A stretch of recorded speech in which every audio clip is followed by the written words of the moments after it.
Hello, everyone. I'm Beth, and this is Social Leopards. Are you a sibling? If you've ever wondered why your brother or sister is very different than you, even though you were part of the same family, this episode tackles one perspective of that mystery. It's a story about being the oldest daughter and how that shaped the way the author grew up and dealt with life as an adult.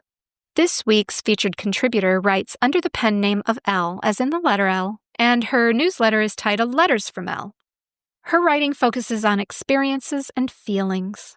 As the older of two children in my family, I can also relate to this one, and I'll be sharing my personal reflections a little later in this episode. And with that, let's dig into L's letter titled Eldest Daughter Syndrome, for those who grow up too soon, carried what no one saw, and need to learn, at last, to put it down. In the complicated web of family dynamics, the role of the eldest daughter often comes as a paradoxical blend, equal parts privilege and burden, applause and expectation. From a disquietingly young age, she is crammed into roles that are, by all reasonable standards, far too demanding for the still growing bones of a young girl. She becomes not just a caretaker, a mediator, or a role model, but also a surrogate parent, a therapist, a crisis manager, and the default translator of adult emotions into childlike action. She is the family's unofficial second-in-command, often its moral compass, sometimes even its emotional landfill. I call this silent inherited phenomenon Eldest Daughter Syndrome, a term that feels almost too clinical for what it is at its core, a deeply personal unraveling. It's not a diagnosis, but a condition of existence. You become the one who keeps things from falling apart, even when you're crumbling inside. And when the storm finally passes, because somehow you manage to calm it, they look at you with soft relief and say, "See, we told you it would all be okay." As if the okayness happened on its own, as if their survival wasn't built on the back of your effort, your self-abandonment, your invisible labor. They discredit the weight you carried by pretending it was never heavy. They forget that it only became okay because you made it okay, because you swallowed your own chaos to fix theirs, because you knew, without being told, that if you didn't step up, no one else would. And still, you keep going, because the eldest daughter doesn't stop. She recalibrates. She self-soothes. She puts the family back together piece by piece, but this phenomenon isn't loud or dramatic. It doesn't announce itself. It lives in the in-between, the moments when she swallows her needs because there's already too much going on, when she gets praised for being so responsible, but no one notices how tired she always is. When her parents say, "We never had to worry about you," unaware that what they're really praising is her ability to suffer quietly, to drown in tears without making a sound. Over time, this cycle begins to shape her voice, her posture, her decisions, her ability to trust ease. The psychological architecture of the eldest daughter is not built solely by affection or discipline. It is carved almost entirely by expectation. Responsibility. Responsibility becomes her native language, spoken fluently, unquestioningly, long before she understands what boundaries are, long before she has the language to say no. It is handed to her not with ceremony or warning, but with quiet assumption. She's so mature for her age, they say, as if that's a compliment, as if it wasn't born out of necessity. As if it didn't mean that she learned to adapt to mayhem before she even understood what peace could feel like. The praise sounds like love, but it's a transaction. What they're really saying is, "You handled what we didn't know how to." It all begins so innocently. "Can you watch your little brother while I take a call? Can you be the example for your sister? Can you just be good for once and not make this harder than it already is?" These aren't requests, they're assignments, quietly stitched into the seams of her childhood. At first, she takes them on like a game, and responsibility feels like a prize, a way to win her parents' approval. But slowly, subtly, the game becomes life. The tasks get heavier. The margins for error shrink. She notices that when others fall apart, someone picks up the pieces. But when she falters, she is met by silence. The worst part is, no one tells her that responsibility, when not chosen but assigned, begins to erode you from the inside out. It hollows out the parts of you that once felt light. She starts to feel it in her body. Shoulders always tense, jaw clenched, sleep that never feels restful. She starts to feel it in her thoughts. Every decision running through a filter of, what will they need from me, instead of, what do I want? She wonders if she even knows what she wants anymore, if she ever really did. And the saddest, cruelest part is that by the time she realizes just how heavy it all is, everyone else has grown accustomed to her carrying it. Her reliability is no longer admired, it is expected. Her strength isn't seen as exceptional, it's the bare minimum. So she keeps going, not because she wants to, but because stopping would mean letting someone down. That's the quiet tragedy of it all. She doesn't break in some dramatic, cinematic collapse. She just keeps showing up, even as parts of her quietly disappear. She becomes so good at being who everyone needs her to be, she forgets who she ever was before the needing began. Responsibility was never the problem. The problem is that she was never allowed to put it down. But she keeps going, because for the eldest daughter, nothing is more unbearable than the thought of being a disappointment. Implications. The psychological toll of being the eldest daughter isn't always visible, but it is always present. When the room has cleared and the crisis is over, and she's left sitting with the ache of being everything for everyone and nothing for herself, over time, this constant shape-shifting, this performance of strength, starts to blur the edges of who she really is. And worse, it teaches her that her worth is conditional, earned only through utility, through sacrifice, through silence. Perfectionism often emerges as her armor, not because she wants to be perfect, but because she's terrified of what happens if she isn't. A single mistake doesn't feel like a mistake, it feels like a collapse, like letting everyone down, like confirming the fear she carries in the back of her mind that maybe love is earned only through excellence. So she overcompensates. She becomes hyper-aware, hyper-responsible, hyper-capable. She doesn't ask for help because she's convinced that needing anything makes her a burden. Instead, she folds herself into something digestible, predictable, helpful, good. However, goodness comes at a cost. It births anxiety that hums beneath everything, a background noise she learns to live with. She walks through the world with her fists clenched and shoulders tight, scanning every room for what might go wrong so she can preemptively fix it. Sleep doesn't come easily, not when her mind is a restless, looping checklist of everyone else's needs. Then there's the burnout, the bone-deep exhaustion that no amount of pause seems to ease, because it's not just physical, it's existential.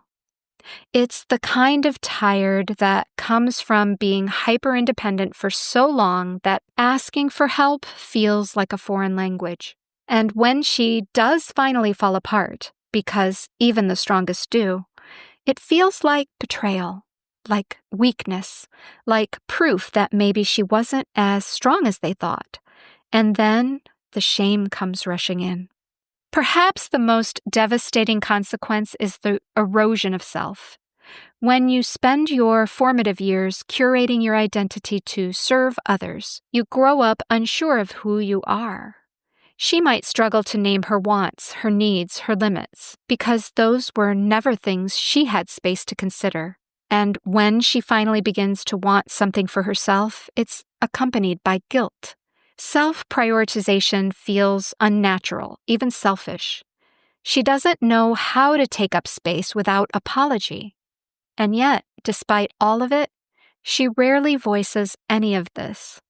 The psychological implications of eldest daughterhood are not always labeled as trauma, but they are a slow, steady undoing of innocence, a theft of calm, a legacy of emotional labor passed down like an heirloom, unwrapped too soon and worn too long. And perhaps the most unspoken truth of all is that she grieves a childhood she was never allowed to fully live, while still being expected to smile and say thank you for how responsible it made her. Breaking the cycle. There often comes a moment, quiet, most times lonely, when the eldest daughter realizes that no one is coming to save her, that the apology she's yearned for all these years may never arrive. Not out of cruelty, but because no one even realized she needed one. They saw strength where there was silence, independence where there was neglect. And so they never asked, never noticed, never thought to say, "We're sorry you had to grow up that fast." The weight she has carried will not lift itself. The years of self-sacrifice will not rewind. No one is coming to unpack what she's buried beneath her own resilience. And so once again, she is left with the impossible task she knows too well, to do it herself, to swim out of the water alone. And so she begins the lengthy, aching work of unlearning, of asking herself questions she's never had time to ask. What do I want? What do I feel? What are my limits? What if I said no and nothing fell apart? She learns that boundaries are not betrayals, that softness isn't weakness, that she does not have to earn rest or love or understanding. She learns that to break the cycle, she must pick up yet another responsibility, the responsibility to heal, to speak the truths that were never safe to say aloud. It means unraveling generational patterns with both maturity and confrontation. It means choosing not to pass down the same silences. And it means embracing the pain fully, without minimizing it, without explaining it away, and still moving forward. Because, once again, it is her. It is her voice that must rise above the silence, her hands that must untie what others left knotted, her heart that must stretch wide enough to hold grief and growth in the same breath. And it is beautifully devastating. The girl who held everything together must now do the work of holding herself, and as expected, she does. Not because she has to, but because somewhere deep within her she knows she was never meant to live her whole life for other people. She was meant to be free. And freedom, for the eldest daughter, begins with reclaiming the pieces of herself she buried to keep others afloat. She will not get the childhood back, but she can give herself what she was denied: empathy, safety, space. And maybe one day, when someone calls her strong, she'll smile. Not because she had to be, but because she finally chose to be for herself. The end. Okay. I'm the oldest daughter in my family. I have a younger brother, so some of what I just narrated feels like a letter I could have written to my own younger self, although I'm not sure I was really that self-aware enough to do that. More appropriately, this is a letter I wish someone had sent to me. I think about all those moments, quiet ones, loud ones, where reliability stopped feeling like a compliment and started feeling like a requirement. I've shared in the past that my mom had some recurring mental health issues, and there were times when she would be suffering, and it was kind of expected that I would pick up the slack. I held it together because the idea of letting others down was worrisome, and I considered my dad super busy, and so I had to do it instead of him. And I truly didn't want to be a source of disappointment. So, like the article says, it wasn't about dramatic breakdowns. It was about showing up every time, even when it was hard, even when I felt like pieces of myself were slipping away. The part about perfectionism being a kind of armor, oh, wow, that hit really close to home.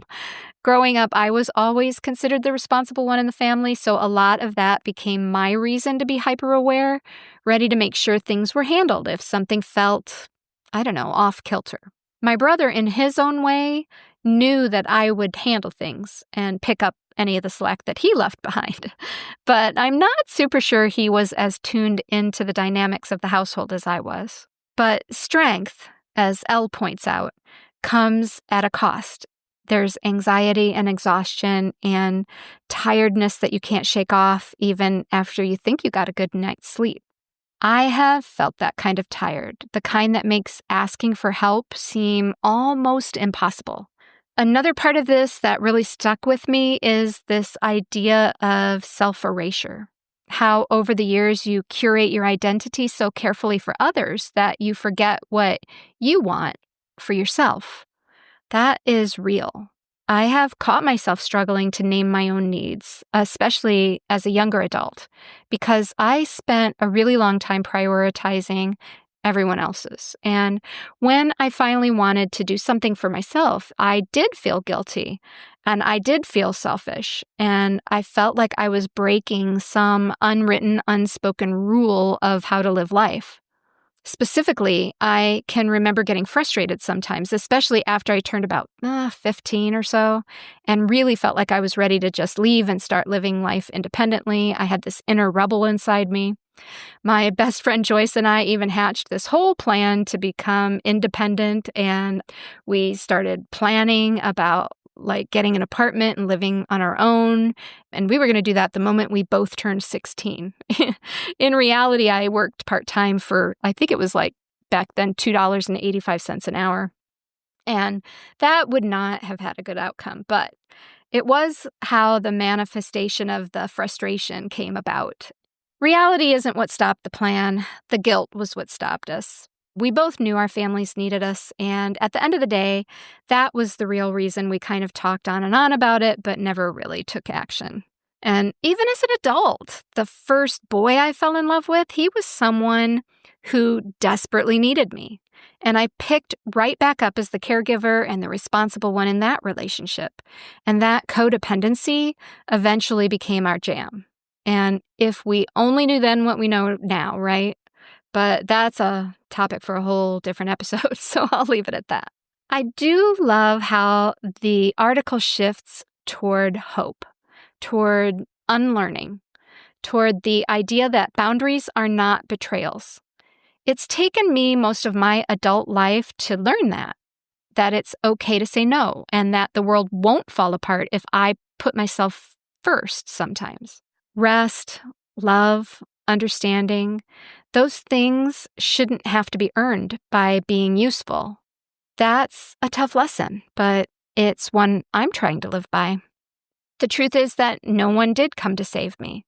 Not because anyone was cruel in my story, but because they didn't realize I needed saving, just like Elle says.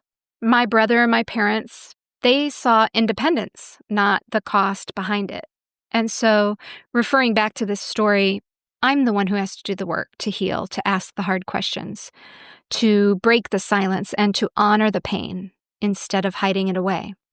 The work of healing is yet another responsibility, but this time, it's for me. It's about reclaiming pieces of myself, giving myself the empathy and the space I didn't get growing up.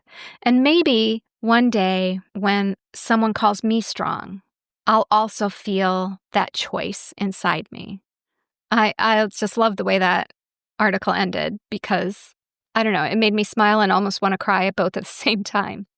So if you're listening and you're the oldest daughter too, or even if you just carry so much or too much responsibility for whatever reason, know that you're not alone. We're allowed to outgrow the boxes others put us in. We're allowed to take up space. And most importantly, we're allowed to be more than just strong. We're allowed to be whole. Thank you for sharing this time with me today. I'm grateful for everyone listening and for everyone learning to be gentle with themselves along the way. Be sure to check out Letters from Elle over on Substack.com. Of course, you'll find a link in the show notes. Before I end today's episode, I am excited to give you a little preview of what's happening next week. I'm going to be sharing a story from another somewhat anonymous creator who describes herself as just a girl with crippling social anxiety.